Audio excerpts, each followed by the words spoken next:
What good does Coca-Cola do you physically? I think Coca-Cola, as the introduction said, does have some sugar in it. It is energy. Is it an absolute necessity?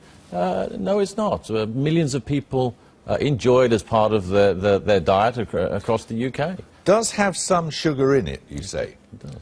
Why don't you say specifically how much sugar there is in this can, for example? I think if you turn... on the side you say 30, you have a percentage on there, don't you? Yes, right here on the front, it quite clearly calls out the amount of sugar in this can of Coke. And what does it say? 35 grams, which is 6 teaspoons of sugar, which is, you know, about the same amount of calories as a cappuccino or half a croissant.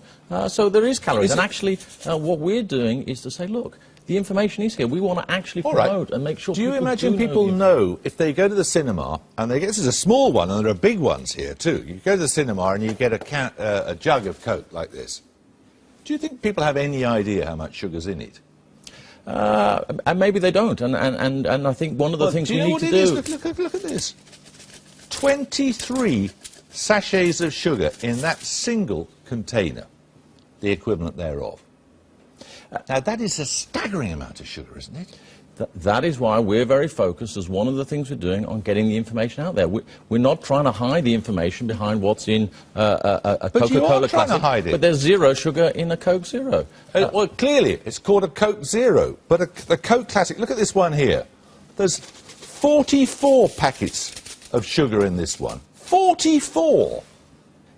Indeed there are, and I think what we're saying is, look, we want to make sure that people have the information available to them so that they can make the choices, and if they don't want the big one, then fine, and that clearly is not one that's going to be for everyone. We want to make sure the information is available. We want to make sure there's more availability of more choices, whether it's smaller packages, as you had in your intro. Yeah, but whether it's 23 in something this size, or 44 in something this size, each of which is to be consumed in one single sitting at a cinema, this is staggering, isn't it? Look, I think we do need to recognise that things need to change, that the bigger cups need to come down. I don't think that we are talking that the world can't change and the world doesn't need to move on.